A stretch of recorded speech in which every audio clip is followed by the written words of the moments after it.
Hi வணக்கம், welcome to channel back to rewind. Subscriber real life இன்சிடென்ட்ல இன்னைக்கு உங்களுக்காக கடந்த 2 வாரமா உங்களில் ஒரு சில பேர் கேட்டுட்டு இருக்கிற விஷயம், ப்ரோ அந்த பார்ட் 2 என்னாச்சு? அண்ட் 5 பசங்களில் 2 பசங்க இறந்து போயிட்டாங்கன்னு சொன்னீங்க. பேலன்ஸ் இருக்கிற அந்த 3 பசங்களுக்கு என்னாச்சு, அடுத்து என்ன நடக்க போகுது அப்படின்னு பார்ட் 2க்காக ஒரு சில பேர் வெயிட் பண்ணிட்டு இருந்தீங்க. அந்த பார்ட் 2 தான் இப்போ நம்ம பார்க்க போறோம். அண்ட் இந்த இடத்துல 5 காலேஜ் பசங்க செம் லீவ் வருது அப்படின்றதுனால மதுரையில் இருக்கிற அவங்க ஊர்ல இந்த ஓடை ஆறு இந்த மாதிரி இடத்துல போய் குளிக்கலாம் அப்படின்னு 5 பேரும் ஜாலியாக போயிருக்காங்க. பட் அந்த இடத்துல விளையாட்டா பண்ண அந்த ஒரு விஷயம் அவங்களுக்கே தெரியாம விபரீதமா முடிஞ்சிருக்கு. இந்த ஒரு விபரீதத்துல பாத்தீங்கன்னா 2 ஃப்ரெண்ட்ஸுங்க இறந்து போயிட்டாங்க. இன்னும் 3 ஃப்ரெண்ட்ஸ் தான் உயிரோடு இருந்துட்டு இருக்காங்க. ஆனா அந்த 3 பேருமே இப்பவோ அப்போன்ற ரொம்பவே டேஞ்சரான ஒரு சிச்சுவேஷன்ல தான் இருந்துட்டு இருக்காங்க. அது முன்னாடியே ஒரு விஷயம் சொல்லிடுறேன். இந்த ஒரு இன்சிடென்ட்டை ஆரம்பத்திலிருந்து எண்டு வரைக்கும் ஒரே ஃப்ளோவில் நான் சொல்லிடுறேன். அது 35 நிமிஷம் ஆனாலும் சரி, இல்லை 40 நிமிஷம் ஆனாலும் சரி, ஒரே ஃப்ளோலையும் சொல்லிடுறேன். இன்கேஸ் ஒரு சில பேர் யோசிப்பீங்கப்பா, நான் பார்ட் 1 பார்த்துட்டேன், பார்ட் 2 எங்கே இருக்குது அப்படின்னு கேட்டிங்கன்னா, இந்த வீடியோலேயே 27வது நிமிஷத்துலேருந்து நீங்கள் பார்ட் 2 கண்டினியூ பண்ணலாம். ஏன்னா 27வது நிமிஷத்துலேருந்து தான் இதுக்கு முன்னாடி பார்ட் 1 போஸ்ட் பண்ணியிருப்பேன்ல, அதோட முடிவு அந்த 27.11 செகண்டுக்கு அப்புறத்துல தான் பார்ட் 2 ஸ்டார்ட் ஆகுது. ஸோ இன்கேஸ் ஃபர்ஸ்ட் பார்ட் நான் பார்த்துட்டேன், ஸோ செகண்ட் பார்ட்லேருந்து நான் பார்க்குறேன் அப்படின்னு நினச்சிங்கன்னா நீங்கள் 27வது நிமிஷத்துலேருந்து இந்த வீடியோ பார்க்கலாம். இல்லைப்பா இந்த இன்சிடென்ட் நான் ஃபஸ்ட் டைம் இப்போ தான் கேட்குறேன் அப்படின்னா நீங்கள் ஃபர்ஸ்ட்லேருந்து முடிகிற வரைக்கும் கண்டினியூவாக பாருங்கள். ஏன்னா நீங்கள் பொறுமையாக காத்திருந்து இந்த ஒரு இன்சிடென்ட்டை கேட்டு ஒரு ஹாரர் ஃபீல் கிடைக்கிறதுக்கு ஒரு ஒர்த்ஃபுல்லான உண்மை சம்பவம்னு நான் அடித்து சொல்லுவேன். ஸோ ஓவராக பேசாமல் டேரெக்டாக சம்பவத்துக்குள்ளே போயிடலாம்.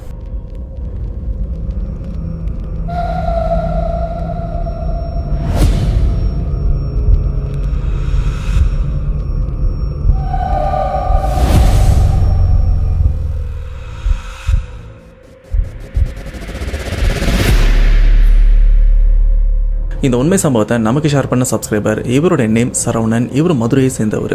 அண்ட் இந்த ஒரு சம்பவம் சரவணன் அண்ட் இவருடைய மற்ற 4 ஃப்ரெண்ட்ஸ் டோட்டலாக 5 பேருக்கு தான் இந்த ஒரு பயங்கரமான சம்பவம் நடந்திருக்கு.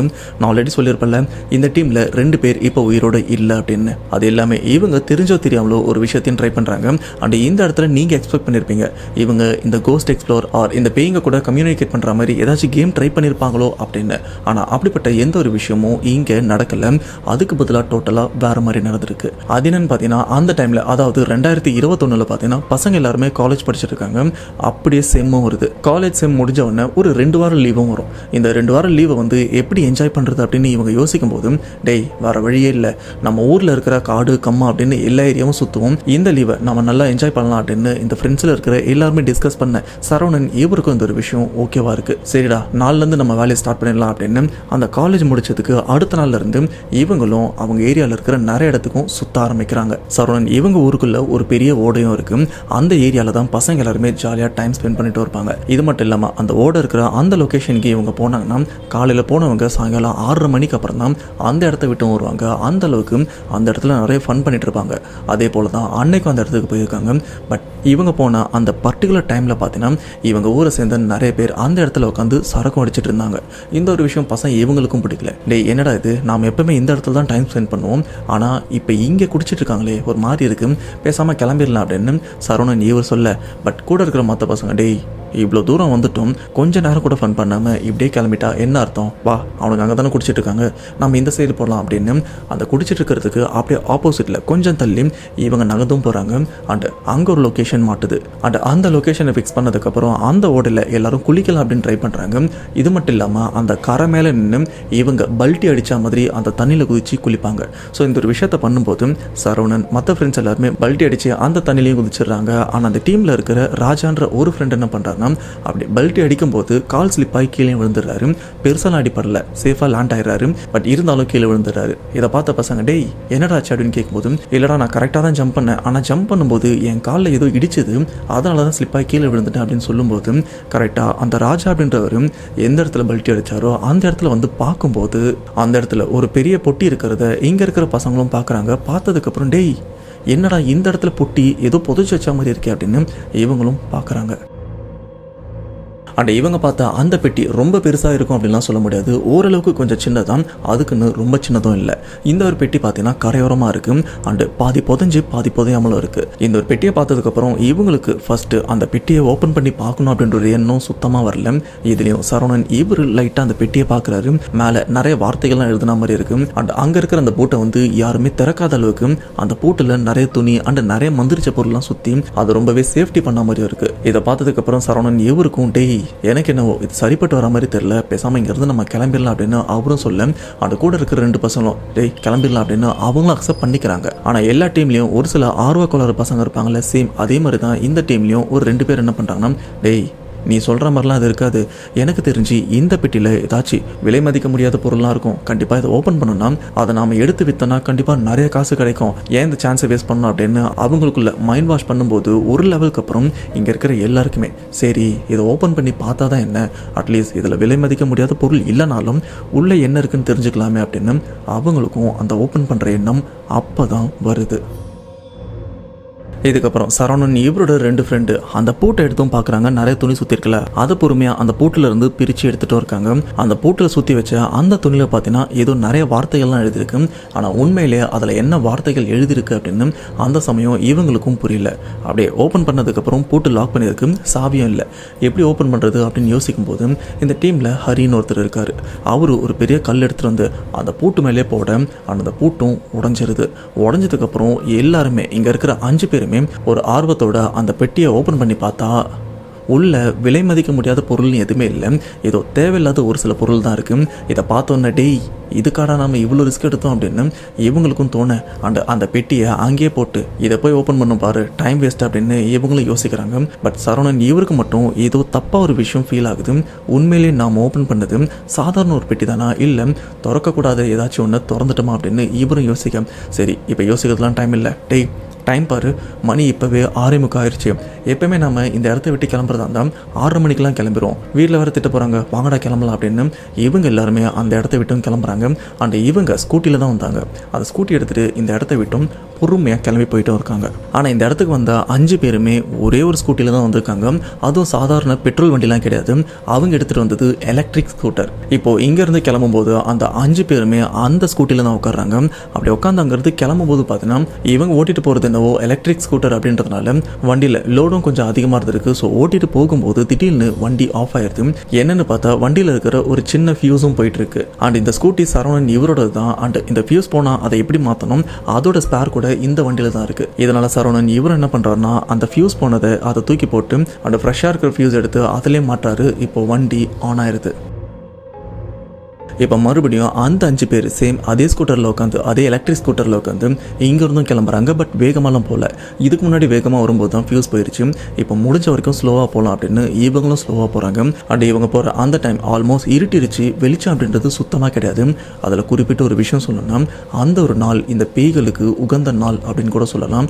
அது என்ன அப்படின்றது உங்களுக்கு தெரிஞ்சதுன்னா கமெண்ட் பாக்ஸில் மென்ஷன் பண்ணுங்கள். இப்போ இப்படிப்பட்ட இருட்டில் இந்த 5 பேர் ஸ்கூட்டரில் போயிட்டு இருக்காங்க. அப்படி போயிட்டே இருக்கும்போது பார்த்தீங்கன்னா திடீர்னு இவங்க வண்டி பின்னாடி இருந்து இவங்க வண்டியை யாரோ சைடில் இப்படி இழுத்து விட்டாங்கன்னா எப்படி இருக்கும், அதே மாதிரி இழுத்து விட்டதுனால அந்த வண்டி பக்கத்தில் இருக்கிற கம்மான்னு சொல்லுவாங்க பார்த்தீங்களா, அதில் கண்ட்ரோல் மிஸ் ஆகும் விழுந்துருது. இந்த 5 பேருமே கீழே விழுந்துடுறாங்க. இப்படி கீழே விழுந்ததில் அந்த டீமில் ஹரின்னு ஒருத்தர் இருப்பார்ல, அவருக்கு அங்கே இருக்கிற ஷார்ப்பாக ஏதோ ஒரு பொருள் உடம்புல குத்தி ரத்தமும் வந்துட்டு இருக்கு. பெருசாலாம் இல்லை, பட் ஓரளவுக்கு ரத்தப்போக்கு இருந்துட்டு இருக்கு. அவரும் டென்ஷன் ஆகி டேய் பின்னாடி உட்காந்துட்டு இருக்கீங்களா, ஒழுங்காக உட்காந்துட்டு வர மாட்டீங்களா, எதுக்கு வண்டி ஓட்டிட்டு இருக்கும்போது அசைறீங்க அப்படின்னு கேட்கும்போது பின்னாடி உட்காந்துட்டு இருந்த மற்ற ஃப்ரெண்ட்ஸு டேய் நான் எங்கடா செஞ்சேன், பின்னாடி உட்காந்துட்டு இருந்தேன், நாங்கள் நார்மலாக தான் உட்காந்துட்டு இருந்தோம், உனக்கு வண்டி ஓட்ட தெரிஞ்சா ஓட்டு அப்படின்னு அவங்களுக்குள்ள ஒரு சின்ன சண்டையும் வருது. அண்ட் இதுக்கப்புறம் அந்த வண்டி எடுத்து மறுபடியும் இங்கேருந்து அந்த 5 பேரும் பொறுமையாக போயிட்டும் இருக்காங்க. இப்படி போயிட்டே இருக்கும்போது பார்த்தீங்கன்னா அங்கே நிறைய மாமரம்லாம் இருந்துட்டு இருக்கு. அந்த மாங்காய் மரத்தை கிராஸ் பண்ணும்போது பார்த்தீங்கன்னா இவங்க ஸ்கூட்டிக்கு ஃப்ரண்ட்டில் அப்படியே ஃபாஸ்ட்டாக ஏதோ ஒன்று கிராஸ் பண்ண மாதிரியா இருக்குது. அது நாயோ பூனையோலாம் கிடையாது, ஏதோ ஒரு மனுஷன் வேகமாக கிராஸ் பண்ண மாதிரியும் இவங்க எல்லாருமே பார்த்துருக்காங்க. இப்படி சம்திங் ஏதோ ஒரு உருவம் கிராஸ் பண்ணதுக்கு அப்புறம் இவங்களும் இதில் ஹரி அப்படின்றவர் தான் இப்போ வண்டியை ஓட்டிட்டு இருக்காரு. ஒரு மாதிரி பயத்தோட வண்டியை நிறுத்தினதுக்கு அப்புறம் டேய் என்னடா இப்போ க்ராஸ் ஆச்சு அப்படின்னு இவங்களுக்குள்ளே கேட்க, அண்ட் பின்னாடி உட்காந்துட்டு இருக்கிறோம் டேய் ஏதோ ஒரு உருவம் மாதிரி க்ராஸ் ஆச்சு பாத்தியா அப்படின்னு ஹரி இவரும் கேட்க, அது கூட இருக்கிற மற்றவங்களும் அது உருவமானலாம் தெரியல, ஆனால் ஏதோ ஒன்று க்ராஸ் ஆச்சு நானும் பார்த்தேன் அப்படின்னு அந்த டீமில் இருக்கிற ஒரு சில ஃப்ரெண்ட்ஸும் சொல்ல, அண்ட் மற்ற ஃப்ரெண்ட்ஸ் டேய் நைட் டைமில் பயமுறுத்தாதீங்கடா, ஆல்ரெடி வீட்டுக்கு போகிற நேரம் லேட் ஆயிடுச்சு, தயவு செஞ்சு இங்கேருந்து கிளம்புங்க அப்படின்னு சொல்லி மறுபடியும் அந்த இடத்த விட்டு நகர்ந்து போயிட்டே இருக்காங்க ஒரு விதமான பயத்தில். அப்படி போயிட்டே இருக்கும்போது பார்த்தீங்கன்னா இந்த எலக்ட்ரிக் ஸ்கூட்டரில் 5 பேர் உட்காந்துட்டு போகிறதுனால லோடு அதிகமாக ஒழிச்சிருக்கு. அந்த பைக்கில் பேட்டரி லோடு அதிகமாக வலிச்சதுனால வண்டி ஒரு லெவலுக்கு மேலே மூவ் ஆகாமல் ஸ்டாப் ஆயிடுது. அண்ட் இவங்களும் இறங்கி வண்டியை ஸ்டார்ட் பண்ணுறாங்க. ஸ்டார்ட் ஆயிடுது, மறுபடியும் ஏறி உட்காந்து முறுக்கனா வண்டி ஆஃப் ஆயிடுது. அப்போ தான் இவங்களும் புரிஞ்சுக்கிறாங்க வண்டியில் சார்ஜ் ரொம்பவே கம்மியாக இருக்குடா, வண்டியில் ஒருத்தர் இல்லைனா 2 பேர் போனால் மட்டும்தான் போக முடியும், இந்த சுச்சுவேஷனில் அப்படிலாம் போக முடியாது, ஸோ பொறுமையாக இங்கேருந்து வண்டியை உருட்டிட்டு போகலாம் அப்படின்னு இவங்களும் அந்த வண்டியில் ஹெட்லைட் ஆன் பண்ணிட்டு அங்கேருந்து பொறுமையாக போகிறாங்க. ஏன்னா இவங்க போகிற அந்த ரூட்டு கும்மிருட்டுன்னு இருந்துட்டு இருக்கு, அங்கே வீடும் எதுவும் இருக்காது, திருவிளக்கும் எதுவும் இருக்காது. அப்படி இருக்கும்போது இவங்க வண்டியில் இருக்கிற ஹெட்லைட் மட்டும்தான் இப்போ இவங்களுக்கு ஒரு வெளிச்சமாக இருந்துட்டு இருக்கு.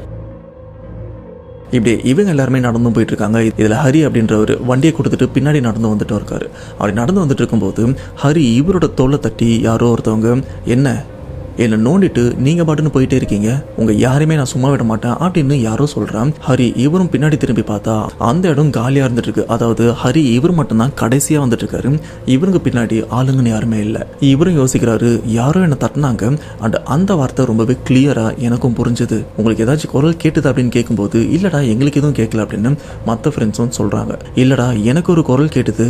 அப்போ கூட இருக்கிற ஃப்ரெண்ட்ஸ் டேய் யாரு என்ன குரல் என்ன பயமுறுத்துற அப்படின்னு மறுபடியும் கேட்க இல்லடா எனக்கு ஒரு குரல் கேட்டுது இந்த மாதிரி சொல்லிச்சு அப்படின்னு ஹரி இவரும் சொல்ல அது கூட இருக்கிற மற்ற ஃப்ரெண்ட்ஸ் எல்லாருமே கொஞ்சம் குழம்பியா இருக்காங்க. இப்படி இவங்க நடந்து போயிட்டே இருக்கும்போது இவங்களுக்கு கொஞ்சம் முன்னாடி பார்த்தீங்கன்னா இவங்க ஊரோட எல்லை காவல் தெய்வம் கோவிலும் வருது. இதை பார்த்த உடனே பசங்க இவங்களுக்கும் டேய் ரொம்ப தூரம் நடந்து வந்ததுக்கு தண்ணி தாகம் எடுக்குது, அந்த கோயில்கிட்ட போயிட்டு யாராச்சும் தண்ணி கேட்கலாம் வாங்கடா அப்படின்னு அந்த கோயில்கிட்டையும் போறாங்க. அங்க ஆட்கள்லாம் இருந்துட்டு இருக்காங்க. ஆனால் அந்த கோவிலோட பூசாரியும் இருக்காங்க.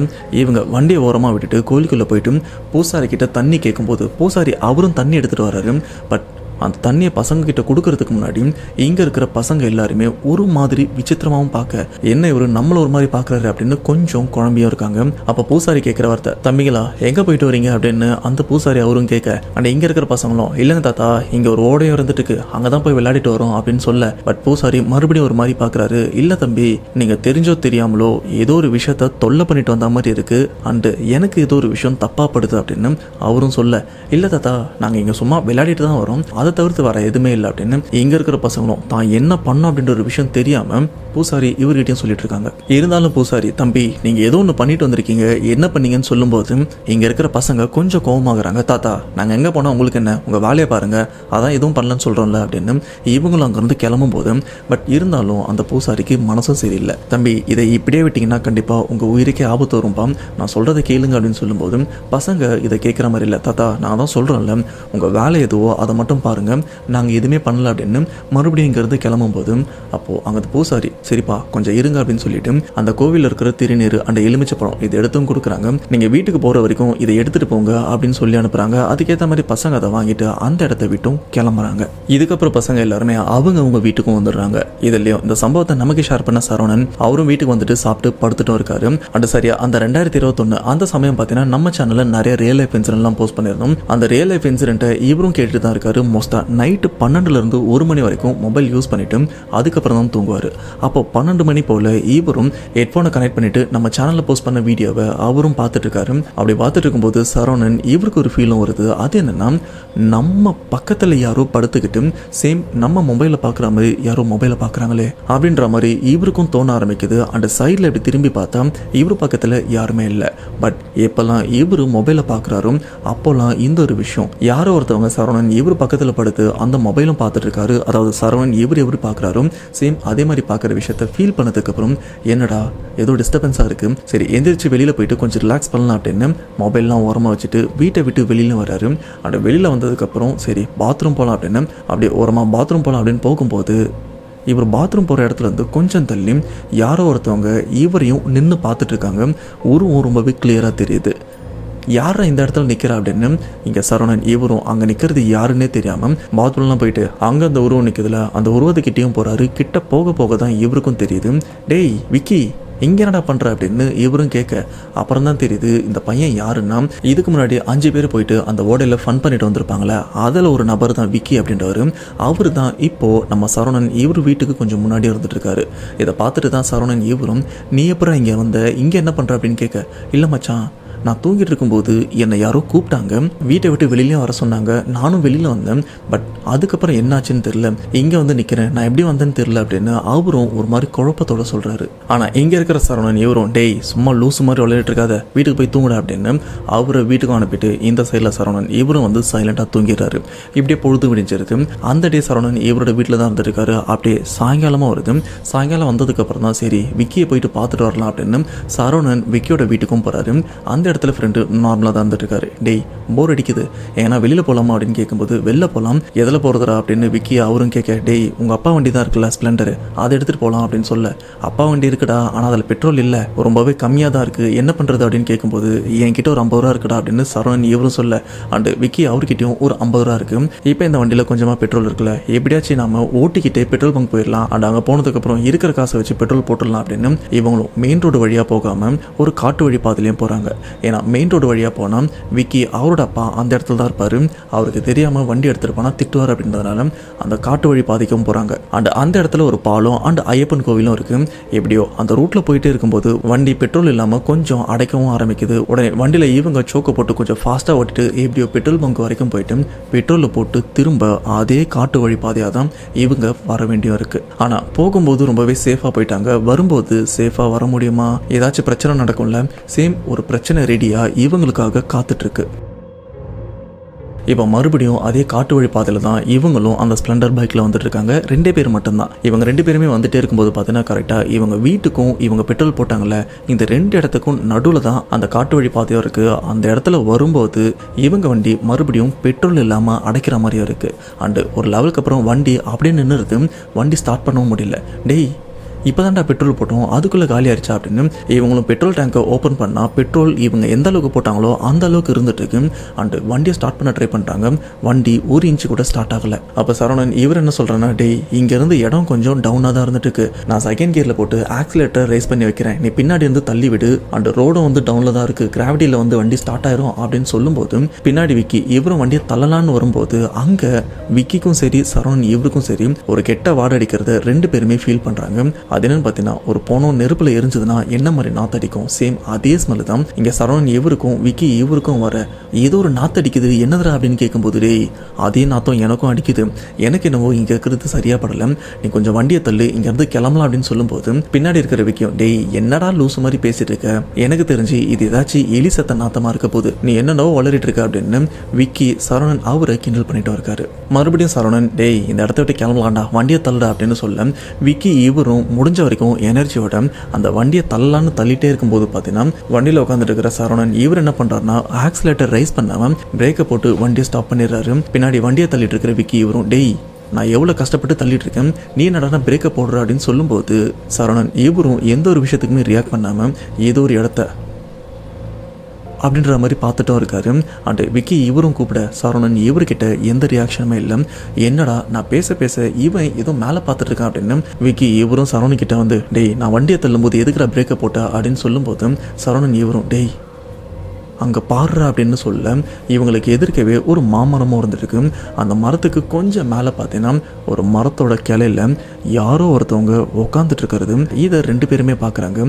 ஆனால் கொஞ்சம் டீப்பாக பார்த்ததுக்கப்புறம் தான் இவங்களுக்கும் தெரியுது அங்கே உட்காந்துட்டு இருக்கிறது மனுஷன் கிடையாதுலாம், கிட்டத்தட்ட 7லேருந்து 8 ஹைட் இருக்கிற ஏதோ ஒரு உருவம். அண்ட் அந்த உருவம் சரவணன் விக்கி இவங்க 2 பேர்கிட்டயுமே பேசவும் ஆரம்பிக்குது. நீங்கள் தானே அன்னைக்கு என்ன நோண்டிட்டு வந்தீங்க, இப்போ நீங்கள் உயிரோடு இருக்கலாம், ஆனால் உங்களுக்கு நான் இறுதி நாளை குறிச்சிட்டேன், உங்களுடைய சாவு என் கையில் தான், இப்போ நீங்கள் போங்க, ஆனால் கூடிய சீக்கிரத்தில் உங்களை நான் என் கூட கூட்டிகிட்டு போயிடுவேன் அப்படின்னு அந்த மரத்தில் இருக்கிற அந்த உருவம் சொன்னதுக்கப்புறம் இங்கே இருக்கிற 2 பேருக்குமே பேச்சு மூச்சு இல்லாமல் அப்படியே திகச்சு போய் நிற்கிறாங்க. இப்போ 2 பேருமே அந்த உருவத்தை ஒரு மாதிரி திகச்சு போய் பார்த்து நின்று இருக்காங்க. அண்ட் இவங்களுக்குள்ள ஒரு மரண பயமும் இருந்துட்டு இருக்கு. இதில் விக்கி இவரும், டே வண்டி எப்படியாச்சும் ஸ்டார்ட் பண்ணிடலாம், இங்கேருந்து போயிடலாம் அப்படின்னு சொல்ல, டேய் நீ தள்ளாமல் வண்டியை ஸ்டார்ட் பண்ண முடியாதுடா அப்படின்னு சரவணன் அவரும் சொல்கிறாரு. ஆனால் விக்கி இவரும், டேய் வண்டியை போட்டு கூட வந்துடுறா, இங்கேருந்து போயிடலாம், அப்புறமா கூட வந்து எடுத்துக்கலாம்னு சொல்லும்போது விக்கி கொஞ்சம் பொறுமையாக யோசிக்கிறாரு. இப்போ இந்த வண்டி நமக்கு ரொம்பவே முக்கியம், ஏன்னா இங்கேருந்து கொஞ்சம் தள்ளி ஐயப்பன் கோவிலும் இருந்துட்டு இருக்கு, அங்கே போயிட்டுனா கொஞ்சம் சேஃப், ஆனால் அங்கே போகிற வரைக்கும் நமக்கு வண்டி தேவை அப்படின்னு வண்டியிலேருந்து இறங்கி சரவணன் இவரும் வண்டியை தள்ளின மாதிரி ஓடவும் ஆரம்பிக்கிறாரு. இப்போ 2 பேருமே மரண பயத்தில் ஓடுறதுனால வேகமாக ஓடுறாங்க. வண்டியை தள்ளிட்டே ஓடுறதுனால ஆல்ரெடி பைக் செகண்ட் கியரில் தான் இருக்குது, கிளச்சை விட்டு ரைஸ் பண்ண உடனே வண்டியும் ஸ்டார்ட் ஆயிருது. உடனே 2 பேருமே வண்டியில் ஏறி உட்காந்து இங்கேருந்து முடிஞ்ச வரைக்கும் வேகத்தோடு போயிட்டும் இருக்காங்க. அண்ட் கொஞ்சம் தூரம் போனதுக்கப்புறம் அங்கே முழுக்க ஐயப்பன் கோவிலும் இருக்கும். அந்த கோவிலில் வண்டியை பார்க் கூட பண்ணலை, வண்டி அப்படியே கீழே போட்டு கோவிலுக்குள்ளேயும் போகிறாங்க. இவங்க நேரம் அந்த கோவிலில் பூசாரியும் இருந்திருக்காரு. அந்த பூசாரி பசங்களையும் பார்த்துட்டு, தம்பி என்னாச்சு, ஏன் இப்படி பதறீங்க அப்படின்னு கேட்கும். இல்லை சாமி, வண்டியை பெட்ரோல் போட்டு வரும்போது அந்த இடத்துல ஒரு உருவத்தை பார்த்தோம், இந்த மாதிரி எங்களை மிரட்டிச்சு அப்படின்னு அவரும் சொல்றாரு. தம்பி, இந்த மாதிரி டைமில் எதுக்கு இந்த ரூட்லலாம் வந்துட்டு இருக்கீங்க, இந்த ரூட்லாம் வராதிங்கப்பா, தயவு செஞ்சு வீட்டுக்கு கிளம்புங்க அப்படின்னு சொல்லி பசங்களை வீட்டுக்கும் அனுப்பி வைக்கிறாரு. இப்போ விக்கி சரவணன் இவங்க 2 பேருமே சேஃபாக தான் இருந்துட்டு இருக்காங்க. அண்ட் இந்த இடத்த விட்டு கிளம்பும் போது விக்கி சரவணன் கிட்ட கேட்கும்போதும், டேய் என்னடா இது புது பிரச்சனை, நாம் ஏதாச்சும் தப்பு பண்ணோமா அப்படின்னு அவரும் கேட்க, அப்போ சரவணன் சொல்கிற விஷயம், டேய் அன்னைக்கே நான் சொன்னேன் அந்த பெட்டியை ஓப்பன் பண்ண வேண்டாம் அப்படின்னு, ஆனால் அதே மாரி நீங்கள் அந்த பெட்டியெல்லாம் ஓப்பன் பண்ணியிருக்கீங்க, இதில் நமக்கே இந்த கத்தினா இதில் சம்மந்தப்பட்ட அந்த 3 பேருக்கு என்னாச்சுன்னு தெரியலையே, சரி வீட்டுக்கு போகலாம் அப்படின்னு சொல்லிட்டு 2 பேருமே அவங்க வீட்டுக்கும் போயிடுறாங்க. இப்படியே அந்த நைட்டை வந்துட்டு இருக்கு. சரவணன் இவரும் வழக்கம் போல் மொபைல் நோண்டிட்டு நடுராத்திரி சரவணன் இவர் தூங்கிட்டு இருக்கும்போது இவருக்கு சடனாக முழிப்பும் வருது. அந்த தூக்கத்திலேருந்து எந்திரிச்சும் பார்க்குறாரு, பக்கத்தில் படுத்திருந்த அம்மாவையும் காணும். எங்கடா போனாங்க அப்படின்னு பார்த்துட்டே இருக்கும்போது வாசல்ல யாரும் நின்றுருக்காங்க. அட அம்மா இங்க நிக்கிறாங்களா அப்படின்னு எந்திரிச்சு நகரும் போது சரவணன் இவரோட காலில் ஏதோ ஒன்று தட்டுப்படுத்து. என்னடா அப்படின்னு பார்க்கும்போது ஏதோ தலை மாதிரி இருக்கு. அந்த மொபைலோட ஃபிளாஷ் லைட் ஆன் பண்ணி பார்த்தா கீழே படுத்துட்டு இருக்கிறது அம்மா தான். டே அம்மாவை காணும் தாண்டா தென்ன அண்டு வெளியில் நிற்கிறாங்க. அப்போ இங்கே படுத்துட்டு இருக்கிறது யாருன்னு பார்த்தா இப்போ கீழே படுத்துட்டு இருக்கிறது தான் உண்மையான அம்மா. அப்போ வெளியில் இருக்கிறது என்னவா இருக்கும்? அப்போ தான் சரவணன் இவருக்கும் புரியுது, வெளியில் இருக்கிறது வேற எதுவுமே இல்லை, நம்ம மரத்தில் பார்த்தா அந்த உருவம் தான் வெளியில் இருக்குது அப்படின்னு. ஆனால் அந்த உருவத்தை பார்த்து கிளியராக கன்ஃபார்ம் பண்ணிடுறாரு அதுதான் அப்படின்னு. இதுக்கு மேலே நம்ம வெளியில் போக வேண்டாம், சைலண்ட்டாக இங்கேயே படுத்துடலாம் அப்படின்னு அப்படியே அம்மா பக்கத்தில் படுத்து அம்மாவை பிடிச்சிட்டு பயத்தில் அப்படி தூங்க ட்ரை பண்ணிட்டு இருக்காரு. எப்படியோ கஷ்டப்பட்டு தூங்கிடுறாரு. அண்ட் அந்த நைட்டு எந்த பிரச்சனையுமே இல்லை. இப்படி பொழுதும் விடியுது. பொழுது விடிஞ்சதுக்கப்புறம் சரவணன், விக்கி, மற்ற ஃப்ரெண்ட்ஸு இவங்க 5 பேருமே மீட் பண்ணுறாங்க. இதில் சரவணன், டேய் எனக்கு நைட்டு இந்த மாதிரி விஷயம்லாம் நடந்துட்டுருக்கு, நைட்டு நான் ஒரு உருவத்தையும் பார்க்குறேன், என்ன ஃபாலோ பண்ணிகிட்டே இருக்கு, அண்டு எனக்கு நடக்கிற மாதிரி விஷயம் உங்களில் யாருக்காச்சும் நடக்குதா அப்படின்னு சொல்லும்போது தான் அந்த டீமில் இருக்கிற எல்லாருமே, டேய் நைட்டு நான் தூங்கிட்டு இருக்கும்போது என்ன யாரோ பார்க்குற மாதிரியும் இருக்கு, அண்ட் எந்திரிச்சு பார்க்கும்போது நானும் உருவத்தை பார்க்குறேன் அப்படின்னு அந்த டீமில் இருக்கிற ஒருத்தரும் நைட் நடந்த விஷயத்த இவங்களுக்குள்ள ஃபர்ஸ்ட் டைமாக அப்போ தான் டிஸ்கஸ் பண்ணிக்கிறாங்க. இதுக்கப்புறம் டீமில் இருக்கிற எல்லாருமே பயப்பட அண்ட் விக்கி இவர் என்ன சொல்கிறாருன்னா, டேய் நாம் ஏதோ பெரிய பிரச்சனை மாட்டிருக்கும், இந்த ஒரு விஷயத்த நாம் பேரண்ட்ஸ் கிட்ட சொல்லி அப்பா அம்மா கிட்ட சொன்னாதான் அவங்க ஏதாச்சும் ஸ்டெப்ஸ் எடுத்து நம்மளை காப்பாற்றுவாங்க அப்படின்னு சொல்லும்போது இந்த டீமில் இருக்கிற வேற ஒரு ஃப்ரெண்டு அவர் என்ன சொல்கிறாருன்னா, அதெல்லாம் சொல்ல வேணாம், இப்போ நம்ம பிரச்சனை இருக்குன்னு சொன்னால் கண்டிப்பாக நம்மளை பார்க்க விட மாட்டாங்க, பேச விட மாட்டாங்க, அப்புறம் எப்படி நம்ம மீட் பண்ணி வெளியில் போகிறது அப்படின்னு இன்னொரு ஃப்ரெண்டும் சொல்ல, இப்போ இங்கே இருக்கிற எல்லாருமே யோசிக்கிறாங்க அடுத்து என்ன பண்ணுறதுன்னு. இதுக்கப்புறம் டீமில் இருக்கிற பசங்களும், சரிடா இதுக்கப்புறம் எதுவும் ஆகாது, இது அப்படியே சரியாயிரும், இதுக்கப்புறம் இதை பற்றி பேசிக்க வேண்டாம் அப்படின்னு இவங்களும் அந்த ஒரு விஷயத்த அப்படியே ரிலாக்ஸாக ஃப்ரீயாக விட்டுறாங்க. இப்படி அன்னைக்கு நைட்டும் வருது. கரெக்டாக அன்னைக்கு நைட்டு 10 மணிக்கு பார்த்தீங்கன்னா இவங்க ஏரியாவில் கரண்ட்டும் கட் ஆயிடுது. ஸோ கரண்ட் கட் ஆனதுனால இந்த 5 பசங்களும் பார்த்தீங்கன்னா ஒரே ஏரியாவை சேர்ந்தவங்க தான். இவங்க 5 பேருமே என்ன பண்ணுறாங்கன்னா, சரி நம்ம வீட்டில் கரண்ட் இல்லை, நம்ம ஏரியாலே எப்போயுமே உட்காரும்ல ஒரு இடம், அங்கே வந்து உட்காந்துட்டு இருக்கலாம் அப்படின்னு கையில் ஒரு விளக்கு எடுத்துகிட்டு வந்து அந்த 5 பேருமே அந்த இடத்துல உட்காந்து, டேய் நம்மளை சுற்றி ஏதோ ஒரு பிரச்சனை இருக்குன்னா இதுலேருந்து நம்ம எப்படியாச்சும் சேஃபாக வெளியில் வந்துடணும் அப்படின்னு இவங்களுக்குள்ள கையை பிடிச்சி பேசிட்டும் இருக்காங்க. அப்படி பேசிகிட்டே இருக்கும்போது பார்த்தீங்கன்னா விக்கி, சரவணன் இவங்க 2 பேருமே ஆப்போசிட்டில் உட்காந்துட்டு இருக்காங்க. அப்போ சரவணன் இவருக்கு பின்னாடி யாரோ நிற்கிறாங்க. இது ஆப்போசிட்டில் உட்காந்துட்டு இருக்கிற விக்கி இவரும் பார்க்குறாரு, டே சரவணா யாரா அவனுக்கு பின்னாடி நிற்கிறா அப்படின்னு கேட்கும்போது சரவணன் இவரும் திரும்பி பார்க்குறாரு. சரவணன் மட்டும் இல்லை, அந்த டீமில் இருக்கிற மற்ற எல்லாருமே சரவணன் பின்னாடி இருக்கிற அந்த உருவத்தை திரும்பி பார்த்தா இது வரைக்கும் இந்த 5 பேருக்குமே ஒரு சிச்சுவேஷனில் வந்து பயமுறுத்தினா அந்த ஒரு உருவம் இப்போ 5 பேருமே ஒன்றா இருக்கும்போது சரவணன் இவருக்கு பின்னாடி நின்று இந்த பசங்க என்ன பண்ணிட்டு இருக்காங்க அப்படின்ற ஒரு விஷயத்த வேடிக்கை பார்த்துட்டும் இருக்கு. இதை விக்கி இவரும் நோட் பண்ணிட்டாரு. அண்ட் இங்கே இருக்கிற 5 பேருமே அந்த உருவத்தை அட் அ டைமில் பார்த்தா அடுத்த 2-3 செகண்ட்க்கு அப்புறம் பார்த்தீங்கன்னா அந்த உருவம் இவங்களும் ஒரு மாதிரி பார்த்துட்டு அந்த இடத்த விட்டு அப்படியே ஃப்ளாஷ் மாதிரி மறைஞ்சும் போதும். இப்படி மறைஞ்சதுக்கப்புறம் விக்கி பயங்கரமாக பயப்படுறாரு. டேய் நாம் ஏதோ பெரிய பிரச்சனையில் இருக்குண்டா, கண்டிப்பாக இந்த ஒரு விஷயத்த நம்ம வீட்டில் சொல்லி ஆகணும், சொன்னால் மட்டும்தான் இதிலிருந்து நம்மளால் வெளியில் வர முடியும் அப்படின்னு விக்கி அவரும் அழ ஆரம்பிக்கிறாரு. இது மட்டும் இல்லாமல் விக்கி பயங்கரமாக அலறவும் ஆரம்பிக்கிறாங்க. ஆனால் கூட இருக்கிற ஃப்ரெண்ட்ஸ் எல்லாருமே விக்கி இவரை சமாதானப்படுத்தி, டேய் அதெல்லாம் ஒன்றும் இல்லை, சரியாயிரும் அப்படின்னு அவரை கொஞ்சம் சமாதானப்படுத்தியும் வைக்கிறாங்க. அண்ட் இதுக்கப்புறம் கரண்ட்டும் வந்தது, எல்லாருமே வீட்டில் போய் தூங்கிடுறாங்க. ஆனால் இப்போ வரைக்கும் இங்கே இருக்கிற பசங்க யாருமே இவங்களுக்கு நடக்கிற விஷயத்த வீட்டில் சொல்கிற மாதிரி இல்லை, அண்ட் சொல்லவும் இல்லை. இப்படி பொழுது விடிஞ்சிருது. இப்படி அடுத்த நாள் ஆனதும் பசங்க இவங்களுக்கு போர் அடிக்கவும் ஆரம்பிக்குது. ஸோ இதனால் 5 பேரும் என்ன பிளான் பண்ணுறாங்கன்னா, டேய் பேசாமல் நம்ம அந்த கிரவுண்டில் போயிட்டு கிரிக்கெட் விளாட்லாம் அப்படின்னு சொல்ல அண்ட் இவங்க எல்லாருமே இவங்க ஏரியாவில் ஒரு கிரவுண்டும் இருந்துட்டு இருக்கு. ஆனால் அந்த கிரவுண்டுக்கு கொஞ்சம் பக்கத்தில் ஒரு கிணறும் இருக்குது, நிறைய முள் பொதர்லாம் இருந்துட்டு இருக்கு. அந்த இடத்துல தான் இவங்களும் கிரிக்கெட் ஆட அந்த டீமில் ஒருத்தர் பாலை கொஞ்சம் பவராக அடிச்சிடறாரு. அடித்ததில் அந்த பால் அங்கே இருக்கிற முள் பொதரில் போய் விழுந்துருது. இந்த பாலை எடுக்கிறதுக்காக ஹரி அப்படின்றவரும் போகிறாரு. கரெக்டாக முள் பொதர்கிட்ட தான் பாலும் விழுந்திருக்கு. அதுக்கு பக்கத்தில் தான் கிணறும் வந்துட்டு இருக்கு. இப்போ ஹரி அந்த பால் எடுக்க போகும்போது, பசங்களா உங்களோட நேரம் நெருங்கிட்டு இருக்கு, இன்னும் கொஞ்ச நாள் தான், அதுக்கப்புறம் உங்கள் டீமில் இருக்கிற ஒருத்தனையும் எங்கோ நான் கூட்டிகிட்டு போயிடுவேன் அப்படின்ற ஒரு குரல் மட்டும் ஹரி இவருக்கும் கேட்க அந்த ஹரி பயங்கரமாக பயப்படுறாரு. அந்த பால் எடுத்துகிட்டு வந்து அவசர அவசரமாக பசங்கிட்ட வந்து, டேய் அந்த பாலை எடுக்க போகும்போது கூட எனக்கு இந்த இடத்துல அந்த குரல் கேட்டுதுதான் அண்ட் இந்த மாதிரி வார்த்தைலாம் சொல்லிச்சு, இன்னும் கொஞ்ச நாள் தான், அதுக்கப்புறம் டீமில் இருக்கிற ஒருத்தரையும் நான் கூப்பிட்டு போயிடுவேன் அப்படின்னு இதுக்கு முன்னாடி கேட்ட மாதிரி குரலும் கேட்குது அப்படின்னு ரொம்பவே பயந்துருக்காரு. இதுக்கப்புறம் இந்த கிரிக்கெட் விளையாடுறதையும் ஸ்டாப் பண்ணிட்டு எல்லாருமே வீட்டுக்கும் போயிடுறாங்க. அண்ட் அன்னைக்கு வழக்கம் போல் எல்லாருமே நல்லா தூங்கிட்டு இருக்காங்க. இப்படி பொழுது விடிஞ்ச உடனே பார்த்தீங்கன்னா சரவணன் அவங்க அம்மா சரவணன் இவரை அவசரமாக எழுப்புறாங்க.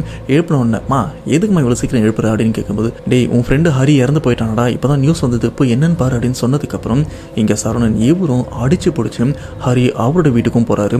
அண்ட் மற்ற ஃப்ரெண்ட்ஸ் எல்லாம் கூட்டிட்டு போய் பார்த்தா ஹரி அவரோட இறந்து போனால் அவரோட உடம்ப வீட்டுக்குள்ளேயே வச்சுருக்காங்க. என்னாச்சு எப்படி ஆச்சுன்னு கூட இவங்களுக்கும் தெரியல. நேற்று வரைக்கும் நல்லா தானே இருந்தான், நம்ம கூட நல்லா தானே விளையாடிட்டு இருந்தான், இப்போ எப்படி இறந்து போனான் அப்படின்ற ஒரு விஷயம் இவங்களுக்கும் புரியாமல் பசங்களுக்குள்ளேயும் பேசிக்கிறாங்க. ஒரு லெவலுக்கு அப்புறம் ஹரி அவங்களோட அம்மாகிட்ட, ஆண்டி என்னாச்சு எப்படி இறந்தான் அப்படின்னு இவங்களும் சோகத்தோட கேட்க அண்ட் அந்த இடத்துல ஹரி அவங்க அம்மா அழுதுகிட்டே நடந்த விஷயத்தையும் சொல்கிறாங்க.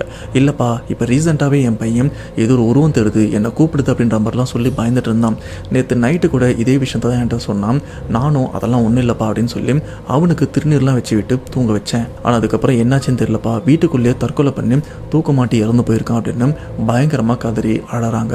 அண்ட் ஹரியோட அம்மாவும் கேட்குறாங்க, தம்பி ஏதாச்சும் பிரச்சனையா, எதா இருந்தாலும் சொல்லுங்க அப்படின்னு சொல்லும்போது இப்போ கூட இங்கே இருக்கிற பசங்க அதை பற்றி எதுவுமே சொல்லாமல் இல்லாண்டி எதுவும் இல்லை அப்படின்னு சொல்லிட்டு இந்த இடத்த விட்டும் கிளம்பிடுறாங்க.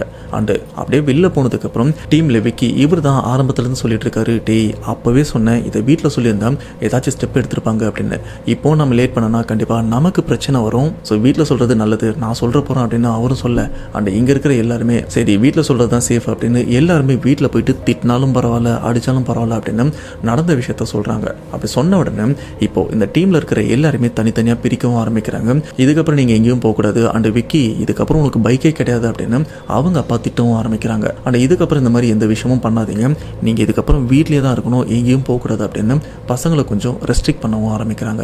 இதுக்கப்புறம் சரவணன் இவரும் எந்த பிரச்சனையுமே பண்ணாமல் அமைதியாக இருக்கலாம் அப்படின்னு அவரும் அமைதியாக இருந்துட்டு இருக்கும்போது அன்னைக்கு சரவணன் இவங்க வீட்டுக்கு வெளியில் தான் இருந்துட்டு இருக்காரு. அப்போ இவரோட முதுகை யாரோ தடவி விட்டு போன மாதிரி இருந்திருக்கு.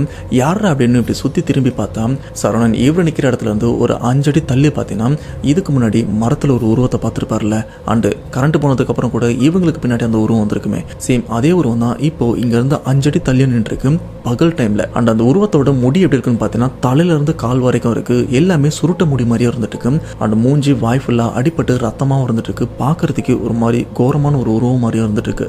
அந்த உருவம் தான் இப்போ சரவணன் இவருக்கிட்டும் பேசவும் ஆரம்பிக்குது. தம்பி இப்போ உன் ஃப்ரெண்டு இறந்து போனால அதுக்கு நான் தான் காரணம், உன் ஃப்ரெண்டு என் கூட தான் இருந்துட்டு இருக்கான், அண்டு போக போக உங்கள் டீமில் இருக்கிற ஒருத்தனும் என் கூட தான் வர போகிறீங்க, அண்டு எல்லாருமே ரெடியாக இருங்க, உங்களுக்கான தேதியை நான் குறிச்சிட்டேன், எல்லாருமே கூடிய சீக்கிரத்தில் என் கூட தான் வருவீங்க, சீக்கிரம் உங்களை கூப்பிட்டு போயிடுறேன் அப்படின்னு அந்த உருவம் சரவணன் இவரை பார்த்து சொல்லிட்டும் இருக்கு.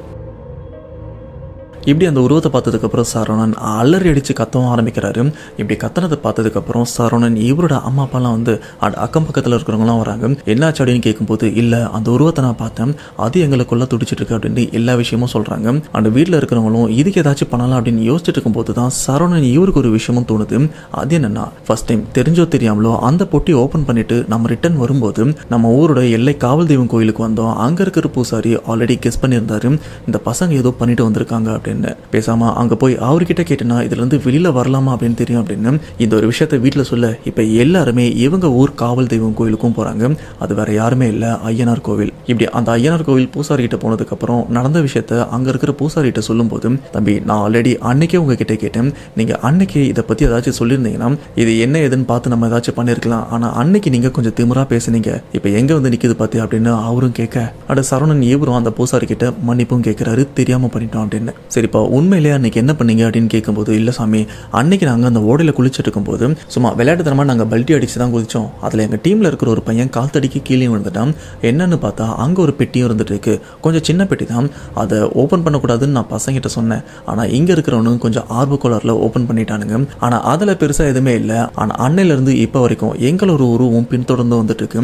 எங்கள் டீமில் இருக்கிற ஒருத்தன் இறந்து போகிறதுக்கு காரணமோ அதுதான் அப்படின்னு சொல்லும்போது, தம்பி இதை தான்ப்பா நான் அன்னைக்கே கேட்டேன், அன்னைக்கே தெளிவாக சொல்லியிருந்தீங்கன்னா என்ன ஏதுன்னு பார்த்துருக்கலாம். சரி என்னால் முடிஞ்சதை நான் பார்க்குறேன் அப்படின்னு சரவணன் அவங்க அப்பா கிட்ட இந்த விஷயம்லாம் வாங்குங்க, ஆனால் வாங்கிட்டு இப்போ வராதிங்க, வர பௌர்ணமி அப்பா வாங்க, அன்னைக்கு தான் இந்த ஒரு விஷயத்த பண்ணணும், அது வரைக்கும் உங்கள் பையனை ரொம்பவே பத்திரமா பார்த்துங்க அப்படின்னு சொல்லி இங்கேருந்தும் அனுப்பி வைக்கிறாங்க. இப்போ அப்படியே பௌர்ணமியும் வரப்போகுது. அண்டு இந்த இடத்துல சரவணன் இவர் மட்டும் வரல, சரவணன் இவர் கூட இருக்கிற மற்ற ஃப்ரெண்ட்ஸு விக்கி அண்டு கூட இருக்கிற மற்ற 2 ஃப்ரெண்டு, ஸோ மொத்தமாக உயிரோட இருக்கிற 4 பசங்க அண்டு அவங்களோட பேரண்ட்ஸ் எல்லாருமே இப்போது ஐயனார் கோவிலுக்கும் வந்திருக்காங்க. அண்டு இங்கே இருக்கிற அந்த பூசாரி 4 பேருமே ஒரு ஓரமாக உட்கார வச்சு, ஃபர்ஸ்ட் சரவணா நீ வா, அண்டு விக்கி நீ வா, அண்ட் நீ வா அப்படின்னு ஒருத்தரையும் கூப்பிட்டேன். ஆனால் அந்த டீமில் லாஸ்ட்டாக மணின்னு ஒருத்தரும் இருக்காரு, அவரை கூப்பிட்டு நீ எதுக்கு இங்கே வந்த, உனக்கு இங்கே என்ன வேலை, இந்த பசங்க கிட்ட இருந்து உனக்கு என்ன வேணும் அப்படின்ற மாதிரி பூசாரி அவரும் கேட்க, அப்போ அந்த ஃப்ரெண்டு அவரோட குரல் இல்லாமல் ஏதோ கட்ட குரலில் வேற ஏதோ குரலில் பேச ஆரம்பிக்க, இங்கே இருக்கிற பசங்களுக்கு டேய் இது இவனோட வாய்ஸே இல்லை அப்படின்னு எல்லாருமே கொஞ்சம் திகைச்சு போய் நிற்கிறாங்க. இது மட்டும் இல்லாமல் நீ யாரு, உன்னோட பின்னணி என்ன, எல்லா விவரமும் எனக்கு தெரியும் அப்படின்னு பூசாரி இவரும் சொல்லியிருக்காரு. அப்போ அந்த பையன் உடம்புல இருக்கிற அந்த ஆன்மா, அதெல்லாம் எதுக்கு நீ கேட்குற, உன் வேலையை பாரு அப்படின்னு ரொம்பவே திமிருத்தனமா இந்த பையன் உடம்புல இருக்கிற அந்த ஆன்மா பூசாரி இவரையும் கேள்வி கேட்குது. இது மட்டும் இல்லாமல் நானாக இந்த பசங்களாம் துரத்தி வரல, இவனுங்க தான் என்ன தொல்லை பண்ணானுங்க, அதனால தான் இவங்க தேடி வந்தேன். இது மட்டும் இல்லாமல் என்னுடைய பொருள் ஒன்று இவனுங்கிட்டையும் இருக்கு, எனக்கே தெரியாமல் அதை எடுத்துகிட்டு வந்துட்டானுங்க. இப்படி என்னை தொல்லை பண்ணதுக்கும் என் பொருளை எடுத்துகிட்டு வந்ததுக்காக தான் இவங்களை பின்தொடர்ந்து இவங்களை ஒருத்தனையாக பலி வாங்க துடிச்சிட்டு இருக்கேன் அப்படின்னு அந்த பையன் உடம்புல இருக்கிற அந்த ஆன்மாவும் பேசுது. அண்ட் இங்கே இருக்கிற சரவணன் அண்ட் மற்ற பசங்களுக்கும் ஒன்றுமே புரியல, எது பொருள் எடுத்துகிட்டு வந்துட்டோமா, நாங்கள் எதுவுமே எடுத்துகிட்டு வரலையே, அண்ட் எடுத்துகிட்டு வர அளவுக்கு அந்த பொட்டியில் எதுவுமே இல்லையே அப்படின்னு இவங்களும் யோசிக்க, அப்போ தான் இந்த டீமில் இருக்கிற ஒரு பையன் ஏதோ ஒரு விஷயத்தை எடுத்துகிட்டு வந்திருக்காங்க அப்படின்னு இவங்களுக்கும் புரியுது. அண்டு பூசாரி இவரும் டே என்னத்தடா எடுத்துகிட்டு வந்தீங்க அப்படின்னு அவரும் ஒரு கோவத்தோட கேட்க, இங்கே இருக்கிற பசங்க எல்லாருமே ஒரு மாதிரி முழிக்கவும் ஆரம்பிக்கிறாங்க. இப்போ அந்த பையன் உடம்புல வந்து அந்த ஆன்மாவும் இவனுங்களை எது கேட்குற, இங்கே உட்கார வச்சிருக்கிறே இவனை கீழே அப்படின்னு இப்போ எந்த பையன் உடம்புல அந்த பேய் வந்து பேசிட்டு இருக்கும் அந்த பையன் தான் இதுக்கு காரணம் அப்படின்னு இவங்களுக்கும் புரியுது. இது மட்டும் இல்லாமல் இதுக்கப்புறம் உன்னால் எதுவுமே பண்ண முடியாது, இன்னும் ஒரு வாரத்தில் பாரு இந்த டீமில் இருக்கிற ஒருத்தனையாக கொண்டு என் கூடவே நான் கூட்டிகிட்டு போகிறேன், உன்னால் என்ன பண்ணாலும் இவங்களை காப்பாற்ற முடியாது அப்படின்னு இந்த பையன் உடம்புல இருக்கிற அந்த பூசாரியை பார்த்து ஒரு மாதிரி நெக்கலா சிரிச்சு கிண்டல் பண்ணவும் ஆரம்பிக்குது. இப்படி இந்த விஷயம்லாம் சொல்லிட்டு அந்த பேய் அந்த மணின்ற ஒரு உடம்புல தானே இருந்திருக்கு, அவரை விட்டு தற்சமயம் போயிருக்கு. அப்படி போனதுக்கு அப்புறம் மணி இவரும் கொஞ்சம் நார்மலா இருக்காரு. நார்மல் ஆனதுக்கு அப்புறம் பசங்க எல்லாருமே மணி அவர்கிட்டயும் கேட்கறாரு, டேய் என்ன கருமத்திரா பண்ணி தொலைச்சு, அன்னைக்கு என்ன ஆச்சு, என்னத்தை எடுத்துட்டு வந்த அப்படின்னு கேட்கும்போது, இல்லடா அன்னைக்கு நாம அந்த பொட்டியை ஓப்பன் பண்ணி பார்க்கும்போது பெருசா நீங்க எதையுமே பார்க்கல, ஆனா அந்த பொட்டியில ஒரு தகடு மாதிரி இருந்தது, ஆனா அது பார்க்கறதுக்கு தங்க தகடு மாதிரி இருந்தது. ஸோ அதனால நீங்க எல்லாருமே முன்னாடி போனதுக்கு அப்புறம் நான் பாத்ரூம் வர மாதிரி இந்த சைடு வந்து அந்த தங்க தகடு மட்டும் எடுத்துட்டு வந்துட்டேன்டா அப்படின்னு இப்படி எடுத்துட்டு வந்த விஷயத்தையும் சொல்லும்போது இங்க இருக்கிற பசங்க செம்ம ஷாக் ஆகுறாங்க. அண்ட் இவங்களுக்கு செம்ம கோவமும் வருது, இவனை அடிச்சே கொண்டுடலாம் அப்படின்னு அவங்களும் ஒரு வெறியில சார்ந்திருக்காங்க. ஆனா இது வரைக்கும் நம்பிக்கையோட இருந்த ஒரு பூசாரி இவங்களை காப்பாத்திடலாம் அப்படின்னு நினைச்சாரு. ஆனா இந்த ஒரு விஷயம் இந்த பையன் பண்ணிருக்கான்னு தெரிஞ்சதுக்கு அப்புறம், தம்பி இதுக்கு மேலே என்னால் எதுவுமே பண்ண முடியாது, உங்களுடைய மரணம் உறுதி. இப்போ இங்கே இருக்கிற இந்த பூசாரி இந்த பசங்களோட மரணம் உறுதி அப்படின்னு சொல்லிட்டாரு. அண்ட் இவராலையும் எதுவுமே பண்ண முடியாது அப்படின்ற ஒரு விஷயத்த சொன்னதுக்கப்புறம் இங்கே இருக்கிற பசங்க எல்லாருமே அழவும் ஆரம்பிக்கிறாங்க. ஏன் அவங்களுடைய பேரண்ட்ஸ் எல்லாருமே அழவும் ஆரம்பிக்கிறாங்க. இந்த ஒரு விஷயத்துலேருந்து எங்கள் பசங்களை எப்படி காப்பாற்றுறது அப்படின்னு கேட்கும்போது அங்கே இருக்கிற அந்த பூசாரியும் என்னால் இந்த ஒரு விஷயத்துக்கு உதவி பண்ண முடியாதுமா, ஆனால் இந்த இடத்துல வேற ஒரு பெரிய பூசாரி இருக்காரு, அவர்கிட்ட நீங்கள் உதவி கேட்டீங்கன்னா கண்டிப்பாக அவர் உதவி பண்ணுவார், கொஞ்சம் இருங்க நான் அவரை போய் கூப்பிட்டு வரேன் அப்படின்னு சொல்லிட்டு இப்போ இந்த பூசாரி அந்த பெரிய பூசாரியை போய் கூட்டிட்டும் வர போறாரு. ஆனால் இந்த இடத்துல பசங்களுக்கும் சரி அண்ட் பேரண்ட்ஸ் இவங்களுக்கும் சரி சுத்தமாக நம்பிக்கை இல்லாமல் இருந்துட்டு இருக்காங்க. ஏன்னா ஆல்ரெடி இவங்க டீமில் இருக்கிற 2 பேரும் இறந்து போயிட்டாங்க. இப்போ இருக்கிறது வெறும் 3 பேர் மட்டும்தான். இந்த பிரச்சனையை சரி பண்ணுறதுக்குள்ள அடுத்து யாருக்கு வேணாலும் என்ன வேணாலும் நடக்கும் அப்படின்னு இவங்களுக்குள்ள ஒரு பயம் இருந்துகிட்டே இருக்கும்போது இப்போ அந்த இடத்துல அந்த பெரிய பூசாரியும் வராரு. அவர் வந்ததுக்கப்புறம் அவர்கிட்டயும் நடந்த எல்லா விஷயத்தையுமே ரொம்பவே தெளிவாக சொல்கிறாங்க. இது மட்டும் இல்லாமல் அந்த பெரிய பூசாரி அந்த தங்க தகடையும் பார்க்குறாரு. இதை பார்த்ததுக்கப்புறம் அவருக்கே கிளியராக புரிஞ்சு போச்சு, இது சாதாரண தங்க தகடு கிடையாது, ஆனால் இதுக்கு பின்னாடி ஒரு பெரிய விஷயம் இருந்துட்டு இருக்கு. அதாவது ஒரு பெரிய கொடூரமான ஒரு கெட்ட சக்தி தான் இந்த தங்க தகடுக்கு பின்னாடியும் இருந்துட்டு இருக்கு. ஆனால் இது தெரியாமல் இந்த டீமில் இருக்கிற ஒரு பையன் இதை எடுத்துகிட்டு வந்துட்டான். இப்போ பசங்க எல்லாருமே பிரச்சனை மாட்டிட்டு இருக்காங்க. தம்பி நான் சொல்கிறத தெளிவாக கேளுங்க. இப்போ நான் சொல்கிற விஷயத்த ஒன்று விடாமல் நீங்கள் பண்ணால் மட்டும்தான் உங்களோட உயிர் தப்பிக்கும் அப்படின்னு சொன்னதுக்கப்புறம் இங்கே இருக்கிற பசங்களும் சரி அண்ட் பேரண்ட்ஸ் எல்லாருமே அந்த பெரிய பூசாரி என்ன சொல்கிறாரு அப்படின்னு கூர்ந்து கவனிக்க ஆரம்பிக்கிறாங்க. அந்த பெரிய பூசாரி சொல்கிற விஷயம், நீங்கள் தங்க தகடு வந்து எந்த இடத்துல இருந்து எடுத்து வந்தீங்களோ அந்த ஓடக்கிட்ட அந்த ஆறு கிட்ட இருந்தானே எடுத்துகிட்டு வந்தேன்னு சொன்னீங்க. அந்த இடத்துல கண்டிப்பாக அந்த பெட்டியும் இருக்கும். நீங்கள் எந்த இடத்துல அந்த தங்கத்தகடு எடுத்தீங்களோ அந்த பெட்டிக்குள்ளே அந்த தங்கத்தகடை வச்சதுக்கப்புறம் இப்போ உயிரோடு இருக்கிற நீங்கள் எல்லாருமே உங்களுடைய விரல் அறுத்து உங்களுடைய ரத்தத்தை அந்த தங்கத்தகடு மேலே 3 சொட்டிட்டு வந்துருங்க. இது மட்டும் இல்லாமல் இதெல்லாம் பூட்டி அந்த இடத்துல புதைச்சதுக்கப்புறம் அந்த இடத்த ஒரு 5 அடி பள்ளம் தோண்டி அந்த பொட்டியை புதைச்சிட்டு வந்துருங்க. புதைச்சிட்டு ரிட்டன் வரும்போது எக்காரணத்தை கொண்டும் அந்த பொட்டி இருக்கிற அந்த திசையை நீங்கள் திரும்பியே பார்க்கக்கூடாது. மறுபடியும் சொல்கிறேன் தம்பி, திரும்பி பார்க்காம அந்த இடத்த விட்டு வரணும் அப்படின்னு சொன்னதுக்கப்புறம் இங்கே இருக்கிற பசங்க எல்லாருமே அவங்க பேரண்ட்ஸோட அந்த ஓடக்கிட்டையும் போகிறாங்க. போய் பார்க்கும்போது இவங்களுக்கு ஒரு டவுட்டும் இருக்குது. உண்மையிலே அந்த பொட்டி இருக்கா இல்லை வேற யாராச்சும் எடுத்துறாங்களா அப்படின்னு இவங்களும் ஒரு குழப்பத்தோடு போக, ஆனால் இவங்க எந்த இடத்துல அந்த பெட்டியை திறந்து பார்த்தாங்களோ சேம் அதே இடத்துல தான் அந்த பெட்டியை யாருமே தொடாத மாதிரியும் அங்கேயே இருந்துட்டு இருக்கு. இதை பார்த்த உடனே இவங்களுக்கு கொஞ்சம் சந்தோஷம். உடனே அந்த தங்கத்தகடை அந்த பெட்டிக்குள்ளேயும் வைக்கிறாங்க. இப்போ உயிரோடு இருக்கிற இந்த பசங்க அவங்களுடைய விரல ஷார்ப்பாக இருக்கிற எதையோ ஒன்று வச்சு அறுத்து அந்த ரத்தத்தை அந்த தங்கத்தகடு மேலேயும் சுட்டுறாங்க. இப்படி உயிரோடு இருக்கிறவங்க இந்த ரத்தத்தை சிந்தினதுக்கப்புறம் அந்த பொட்டியை அப்படியே மூடி அந்த இடத்துல பள்ளம் தோண்டி புதைச்சிட்டு திருப்பி பார்க்காம ரிட்டர்னும் வந்துடுறாங்க. பட் ரிட்டர்ன் வந்ததுக்கப்புறம் இவங்களுக்கு பிரச்சனை முடிஞ்சுதான்னு கேட்டிங்கன்னா பிரச்சனை சுத்தமாக முடியல. மறுபடியும் அந்த ஆன்மா இவங்களை பின்தொடரவும் ஆரம்பிக்குது. இப்படி பிரச்சனை முடியல அப்படின்னு தெரிஞ்சதுக்கப்புறம் பசங்க மறுபடியும் அந்த கோவிலில் போயிட்டு அந்த பெரிய பூசாரிகிட்டையும் சொல்கிறாங்க, ஐயா நீங்கள் சொன்ன மாதிரி எல்லா விஷயத்தையுமே நாங்கள் தெளிவாக பண்ணிட்டோம், அதை திரும்பி பார்க்காம அந்த இடத்த விட்டும் வந்துட்டோம், ஆனால் இப்போவும் எங்களுக்கு பிரச்சனை முடியல அப்படின்னு சொல்லும்போது அங்கே இருக்கிற பூசாரி சொல்கிற விஷயம், தம்பி நீங்கள் பண்ணது வெறும் ஆரம்ப கட்ட நடவடிக்கை மட்டும்தான். இதுக்கப்புறமும் அந்த ஆன்மா உங்களை தொந்தரவு பண்ணுறதும் பண்ணாமல் இருக்கிறதும் உங்களோட உயிரை எடுக்காமல் இருக்கிறதும் அதோட விருப்பத்தை பொறுத்து தான் இருக்கு அப்படின்னு அவரும் தெளிவாக சொல்லிடுறாரு. ஆனால் அந்த பூசாரியும் எனக்கு கொஞ்சம் டைம் கொடுங்க, இன்னும் இந்த ஒரு பிரச்சனையிலேருந்து நீங்கள் வெளியில் வரத்துக்கு என்னென்னலாம் பண்ணலாம் அப்படின்னு நானும் பூஜை பண்ணி சொல்கிறேன். அதுக்கு முன்னாடி இந்த பிரச்சனையோட பின்னணி என்னன்னு நீங்களும் தெரிஞ்சுட்டு வாங்க அப்படின்னு. பட் ஆரம்பத்துலேருந்து இந்த பசங்களுக்கு இந்த பிரச்சனையோட பின்னணி என்ன, அதாவது அந்த ஆன்மா யாரு அதோட பின்னணி என்ன அப்படின்னு தெரிஞ்சுக்கிறதுல கொஞ்சம் ஆர்வமாகவும் இருக்காங்க. ஆனால் அடுத்தடுத்து இவங்க டீமில் இவங்க ஃப்ரெண்ட்ஸ் இறந்ததுக்கப்புறம் இவங்களால எதுவுமே பண்ண முடியல. இப்போ அந்த ஒரு ஸ்டெப்பும் எடுக்க போகிறாங்க. அதாவது அந்த ஆன்மா யாரு, எப்படி இறந்தது, எதனால இப்படி சுற்றிட்டு இருக்கு அப்படின்னு. இவங்க கிராமம் மட்டும் இல்லை, இவங்க கிராமத்தை சுற்றி இருக்கிற சுற்றுவட்டார கிராமம் நிறைய இடத்துல விசாரிக்கும் போதும் ஒரு இடத்துல மட்டும் பர்டிகுலராக இந்த ஆளை பற்றி நிறைய விஷயம் சொல்கிறாங்க. அது என்னன்னா இன்னைக்கு நேற்று கிடையாது, கிட்டத்தட்ட நம்ம தாத்தாக்கள் காலம் சொல்ல போனால் ஒரு 50லேருந்து 60 வருஷத்துக்கு முன்னாடி நடந்த சம்பவத்தோட ஒரு எக்கோ, ஒரு எதிரொலி தான் இப்போ இந்த பசங்களை வாட்டி பாதிச்சிட்டு இருக்கு. அது என்னன்னு பார்த்தீங்கன்னா இப்போ இந்த பசங்க பின்னாடி சுற்றிட்டு இருக்கிற அந்த ஆன்மா அந்த 50-60 வருஷத்துக்கு முன்னாடி பார்த்தீங்கன்னா ஒரு மாந்திரிகராக இருந்திருக்காரு. மாந்திரிகர்னா நல்ல விதமான மாந்திரிகர் கிடையாது. நிறைய பேருக்கு கெடுதல் பண்ணுறது, நிறைய பேருக்கு பில்லி சூனியம் வைக்கிறது, இந்த மாதிரி வெறும் கெட்டது மட்டுமே செய்கிற ஒரு மாந்திரிகராகவும் இருந்துட்டு இருக்காரு.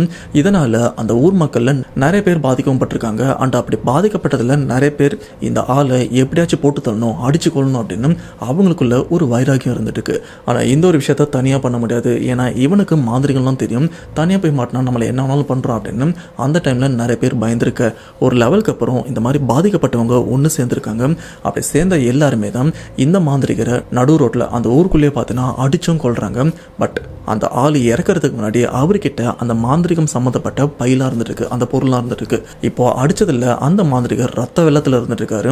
அண்டு உயிர் இப்போவோ அப்போவோ போக வேண்டிய அந்த ஒரு சுச்சுவேஷனில் பார்த்தீங்கன்னா அவரோட பையிலிருந்து ஒரு பொம்மை மாதிரியும் எடுக்கிறாரு. அது சாதாரண பொம்மை இல்லை, இந்த பேய்கள் எல்லாம் கட்டுப்படுத்தி வச்ச ஒரு பொம்மை. அண்ட் அந்த பொம்மையில் இப்போ இவருக்கு அடிப்பட்டு ரத்தம்லாம் வந்துட்டு இருக்கு பார்த்தீங்களா, அந்த ரத்த துளிகளை அந்த பொம்மை மேலே படுற மாதிரியும் பண்ணுறாரு இவரோட ரத்தத்தை. சரி பண்ணதுக்கப்புறம் அந்த இடத்துல ஒரு சில மந்திர வார்த்தைகள்லாம் சொல்லவும் ஆரம்பிக்கிறாரு. இப்படி மந்திர வார்த்தையை சொன்னதுக்கப்புறம் அந்த ஊர் மக்கள் முன்னாடி கத்தி ஒரு வார்த்தையும் சொல்கிறாரு, இன்னும் கொஞ்ச நேரத்தில் நீங்கள் என்ன அடித்து கொல்ல போகிறீங்கன்னு எனக்கு தெரியும், அண்ட் இன்னும் கொஞ்ச நேரத்தில் நான் சாக போகிறேன்னு எனக்கு தெரியும். ஆனால் நான் செத்ததுக்கப்புறம் இந்த ஊர் மக்களில் இருக்கிற யாரையுமே நிம்மதியாகவும் விட மாட்டேன். இது மட்டும் இல்லாமல் என்னால் உங்களுக்கு பிரச்சனை ஆரம்பித்ததுக்கப்புறம் நீங்கள் ஏதாச்சும் ஒரு மாந்திரிகரை வச்சு என்ன நீங்கள் அடைச்சும் வைப்பீங்க. பட் என்னை நீங்கள் அடைச்சி வச்சதுக்கப்புறம் எவனாச்சும் ஒருத்தன் என்னுடைய கட்டை உடைக்கிறதுக்கும் என்னை வெளிக்கொண்டு வரத்துக்கும் கண்டிப்பாக ஒருத்தன் வருவான்.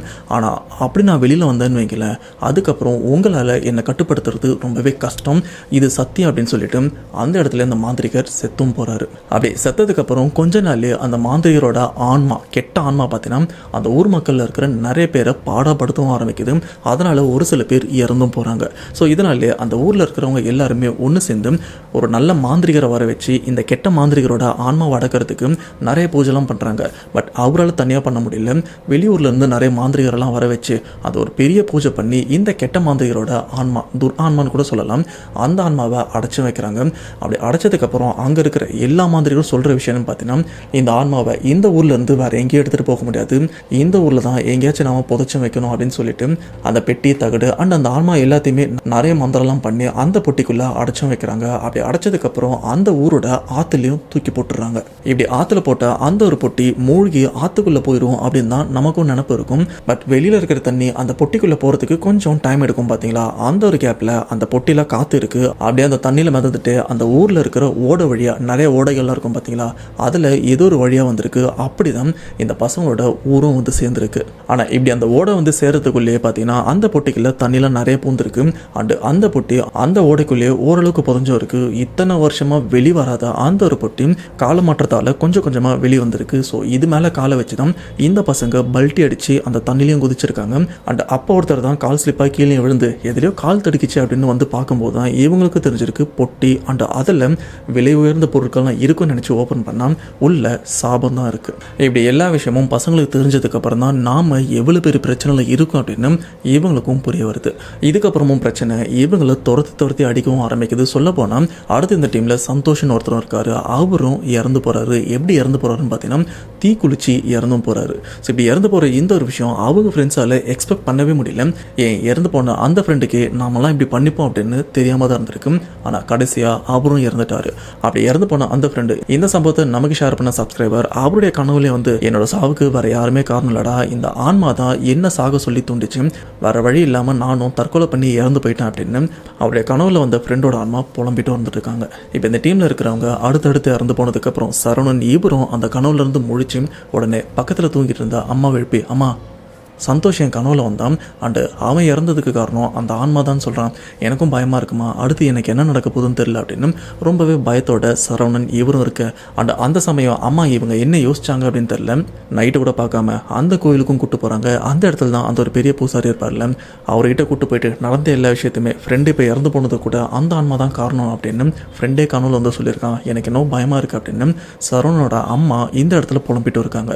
ஸோ உடனே அந்த பெரிய பூசாரி என்ன பண்ணுறாருனா, சரிப்பா உயிரோடு இருக்கிற மற்ற பசங்களை வர சொல்லுங்க அப்படின்னு சொல்லிட்டு அதில் ஒருத்தரை இந்த பூஜையிலையும் உட்கார வைக்கிறாங்க. அப்படி பூஜையில் உட்கார வச்சதுக்கப்புறம் இந்த இடத்துல அந்த ஆன்மாவையும் வர வைக்கிறாங்க. அந்த ஆன்மா வர வச்சு, உனக்கு தான் நாங்கள் எல்லாமே பண்ணிட்டோம்ல, அப்புறம் எதுக்கு இன்னும் இந்த பசங்களும் நீ தொந்தரவு பண்ணிட்டு இருக்க, மரியாதை இவங்களை விட்டு போ அப்படின்னு சொல்லும்போது அந்த ஆன்மா சொல்கிற விஷயம், எது எனக்கு என்ன பண்ணீங்க, இன்னும் நீங்கள் எனக்கு பண்ண வேண்டியது எதுவுமே பண்ணல அப்படின்னு அந்த ஆன்மா சொல்லும்போது இங்கே இருக்கிற பெரிய பூசாரி, அதான் உன்னுடைய பொருளை உன்கிட்டே வச்சு பசங்களோட ரத்தத்தை கூட அந்த இடத்துல விட்டு வந்துட்டோமே, இதுக்கப்புறம் உனக்கு என்ன வேணும் அப்படின்னு கேட்கும்போது எனக்கு அதெல்லாம் பத்தாது, எனக்கு தேவையானது இப்போ உயிரோடு இருக்கிற இந்த பசங்களோட உயிர் தான், இவங்களோட எல்லாரோட உயிரும் எடுத்ததுக்கப்புறம் தான் நான் இந்த இடத்த விட்டு போவேன் அப்படின்னு அப்பவும் அந்த ஆன்மா ஒத்த காலில் தான் நின்றுருக்கு. ஆனால் இங்கே இருக்கிற பெரிய பூசாரி கண்டினியூவாக அந்த ஆன்மா கிட்டேயும் அதெல்லாம் முடியாது, வேறு எதனா கேளு, கண்டிப்பாக நாங்கள் கொடுக்கணும் அப்படின்னு சொல்லும்போது, அப்படியா எனக்கு 2 முட்டை போட்ட ஒரு கோழி வேணும், இது மட்டும் இல்லாமல் முட்டையே போடாத ஆடு, கருப்பாடு வெள்ளாடு வேணும் அப்படின்னு சொல்லும்போது இவங்களும் கொஞ்சம் யோசிக்கிறாங்க. 2 முட்டை போட்ட கோழினா எடுத்து வந்துடலாம், அது என்ன முட்டையே போடாத கருப்பாடு வெள்ளாடு, சரி ரெடி பண்ணுறோம் அப்படின்னு சொன்னதுக்கப்புறம் இங்கே இருக்கிற பசங்களோட அம்மா அப்பா முட்டை போட்ட கோழியும் ரெடி பண்ணுறாங்க அண்டு குத்து மதிப்பா கருப்பாடு வெள்ளாடு இது ரெண்டுத்தையுமே ரெடி பண்ணி எடுத்துகிட்டு வந்து இப்போது அந்த ஆன்மா முன்னாடியும் வைக்கிறாங்க. இப்படி எடுத்துகிட்டு வந்து கொடுத்ததுக்கப்புறம் அங்கே இருக்கிற அந்த ஆன்மா, எனக்கு இங்கெல்லாம் கொடுக்கூடாது, என்னை எந்த இடத்துல இந்த பசங்க தொந்தரவு பண்ணாங்களோ அந்த இடத்துல அந்த ஓடை கிட்ட எடுத்துகிட்டு வந்து கொடுங்க அப்படின்னு சொன்னதுக்கப்புறம் இப்போ மறுபடியும் இவங்க எல்லாருமே அந்த கோழி ஆடு இதை எடுத்துகிட்டு போயிட்டு ஓடைக்கிட்டையும் வைக்கிறாங்க. அந்த ஓடைக்கிட்ட இப்போ யார் யார் இருக்காங்க பார்த்தீங்கன்னா பசங்க, அம்மா அப்பா, அவங்க கூடவே 2 பூசாரியுமே இருந்துட்டு இருக்காங்க. நைட்டு 11:30 மணிக்கு இப்படி எல்லாருமே அந்த இடத்துல இருந்துட்டு இருக்கும்போது அந்த இடத்துல அந்த ஆன்மா, கொடூரமான மாந்திரிகவாதி ஆன்மாவும் வருது. அப்படி வந்தது மட்டும் இல்லாமல் இவங்க கண்ணு முன்னாடி அந்த இடத்துல இருக்கிற அந்த கோழி ஆட்டை பிச்சு ஒரு ரணகலம் பண்ணிட்டு இருக்கு. இப்படி அந்த ஆன்மா அங்க இருக்கிற கோழி ஆடு இதெல்லாம் பிச்சு சாப்பிட்டுட்டு இருக்கும்போது அங்க இருக்கிற பூசாரி, ஓகே இதுக்கப்புறம் இந்த இடத்த வந்து திரும்பி பார்க்காம எல்லாரும் கிளம்பிடலாம் அப்படின்னு அந்த இடத்த திரும்பி பார்க்காம அந்த இடத்த விட்டும் வீட்டுக்கும் வந்துடுறாங்க.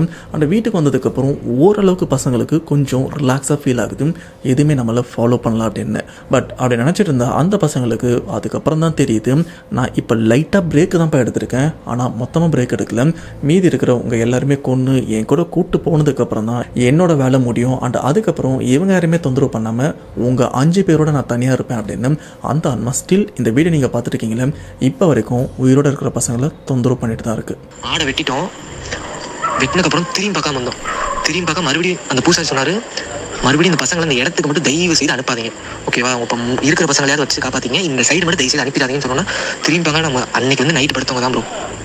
எங்கள் 3 பேருமே சரியான ஃபீவர். அந்த ஆடு அந்த கோழி எடுத்து அந்த ரத்தம் வெளியே போகிறதெல்லாம் பார்க்கும்போது சரியான ஃபீவர்லேயே அப்படியே கொஞ்ச நாள் போக போக நாங்கள் சம்திங் கோயிலுக்கெல்லாம் போய் திருச்செந்தூர் கோயில் இந்த மாதிரி கோயிலுக்கெல்லாம் போய் தூக்கு போட்டு வர எல்லாத்துக்குமே சரியாயிருச்சு ப்ரோ. ஓரளவுக்கு பரவாயில்ல. ஆனால் எங்கள் ஃப்ரெண்டு 3 பேத்துக்குமே இன்னும் எங்களை யாரும் வாட்ச் பண்ணிகிட்டே இருக்க மாதிரி தான் இருக்குது.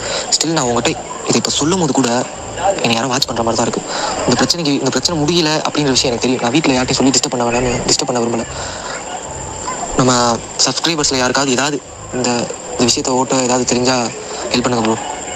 இப்போ இந்த இடத்துல உயிரோடு இருக்கிற சரவணன் அண்ட் அவருடைய மற்ற ஃப்ரெண்ட்ஸு இவங்க இதுக்கப்புறமும் உயிர் வாழணும் அப்படின்னு நீங்கள் நினச்சிங்கன்னா இந்த பிரச்சனையிலேருந்து டோட்டலாக இந்த பசங்களை எப்படி வெளிக்கொண்டு வர்றது? அண்ட் இவங்க மாட்டிருக்கிறது சாதாரணமான ஆன்மா இல்லை. இதுக்கு முன்னாடி நம்ம பார்த்த சம்பவத்தெல்லாம் பார்த்தீங்கன்னா ஏதாச்சும் ஒரு ஆன்மா, கொடூரமான ஆன்மா தான். அதுவும் அந்த மாதிரி பிரச்சனையில் தெரிஞ்சோ தெரியாமலோ அவங்களும் மாட்டிருப்பாங்க அண்டு எப்படியோ கஷ்டப்பட்டு வெளியில் வந்திருப்பாங்க. ஆனால் இங்கே டோட்டலாக வேறு. ஏன்னா இது மாந்திரிகம் தெரிஞ்ச ஆன்மா, அதுவும் கெட்டதுக்குன்னே இந்த மாந்திரிகத்தை பண்ணிட்டு இருக்கிற ஒரு ஆன்மா. அப்படிப்பட்ட ஆன்மா இறந்து இப்போ இந்த பசங்களை பின்தொடர்ந்து 5 பேரில் 2 பேர் இறந்து போயிட்டாங்க. மீதி இருக்கிற பசங்களும் இப்போவோ அப்போவோ அப்படின்னு ஒரு உயிர் பயத்தோடு தான் இருந்துட்டு இருக்காங்க. ஸோ இந்த பிரச்சனையிலேருந்து நம்ம பசங்களை எப்படி மொத்தமாக வெளியில் கொண்டு வரது அப்படின்றத நீங்கள் தான் கமெண்ட் பாக்ஸில் மென்ஷன் பண்ண போகிறீங்க. அண்ட் இந்த இடத்துல நான் உங்களுக்கு கேட்குற கேள்வி, இந்த இடத்துல யார் மேலே தப்பு இருக்குது? ஒரு 5 பசங்க ஜாலியாக போயிட்டு விளையாடலாம், அதுவும் குளத்தில் போய் குளிக்கலாம் அப்படின்னு அவங்களும் குளிச்சிருக்காங்க. அப்படி குளிக்கும் போது தெரியாதனமா அந்த இடத்துல ஒரு பொட்டி இருக்குது. பொதுவாக ஏதாச்சும் ஒரு விஷயம் மூடி இருந்ததுன்னா அந்த மூடி இருக்கிற விஷயத்துக்குள்ளே என்ன இருக்குன்னு தெரிஞ்சுக்கிறதுல நமக்கு நிறைய ஆர்வம் இருக்கும், எனக்கும் இருக்கும். சேம் அதே விஷயம் தான் இங்கே இருக்கிற இந்த பசங்களுக்குள்ளேயும் இருந்திருக்கு. அங்கே இருக்கிற பொட்டி ஆபத்தா இல்லை என்னன்னு தெரிஞ்சுக்காம அதை ஓப்பன் பண்ணி பார்த்துருக்காங்க. அண்ட் ஓப்பன் பண்ணதுக்கப்புறம் இந்த டீமில் இருக்கிற ஒருத்தர் அதில் ஏதோ ஷைனிங்காக இருக்குது, பார்க்க கோல்டு மாதிரி இருக்கே, சரி கை செலவுக்கு யூஸ் ஆகும் அப்படின்னு அந்த இடத்துல ஆப்வியஸாக நானும் வந்தேன்னா கண்டிப்பாக அந்த ஒரு விஷயத்தை ட்ரை பண்ணியிருப்பேன், செலவுக்கு தேவைப்படும் அப்படின்னு. அதே தான் இந்த பையனும் பண்ணியிருக்காரு. பட் அது விபரீதத்தில் முடியும் அப்படின்னு அப்போது அந்த பையனுக்கு மட்டும் இல்லை, கூட இருக்கிற பசங்களுக்குலாம் தெரிஞ்சதுன்னா அந்த பக்கமே போயிருக்க மாட்டாங்க. ஸோ இப்போ சொல்லுங்கள், தப்பு யார் மேலே இருக்குது? என்ன கேட்டிங்கன்னா இது எல்லாமே எதிர்பாராத விதமாக தான் நடந்திருக்கு. ஸோ பசங்க மேலே சுத்தமாக தப்பு இல்லை. ஸோ என் கருத்தை நீங்கள் சொல்லிவிட்டேன், உங்களுடைய கருத்து என்னன்றது வந்து மறக்காமல் கமெண்ட் பாக்ஸில் மென்ஷன் பண்ணுங்கள். அவ்வளோதான் மக்களே, சம்பவம் ஓவர். அண்ட் சரவணன் இவங்க லைஃப்பில் நடந்த இந்த சம்பவத்தை நீங்கள் கண்டிப்பாக கேட்டிருப்பீங்க. ஏன்னா அவங்களை எப்படி காப்பாற்றுறது அப்படின்ற ஒரு விஷயத்தை வந்து மறக்காமல் கமெண்ட் பாக்ஸில் மென்ஷன் பண்ணுறேங்க. இது மட்டும் இல்லாமல் இந்த வீடியோக்கு ஒரு லைக்கு அண்டு இந்த வீடியோ பற்றி உங்களுடைய கருத்து அதே கமெண்ட் பாக்ஸில் டைப் பண்ணுறேங்க. இது கூடவே நம்ம சேனல் ப்ளஸ் இந்த வீடியோ உங்கள் ஃப்ரெண்ட்ஸ் அண்ட் ஃபேமிலிக்கு முடிஞ்ச வரைக்கும் நீங்கள் ஷேர் பண்ணால் மட்டும்தான் நம்ம சேனல் நிறைய பேருக்கு ரெக்கமெண்ட் ஆகும்.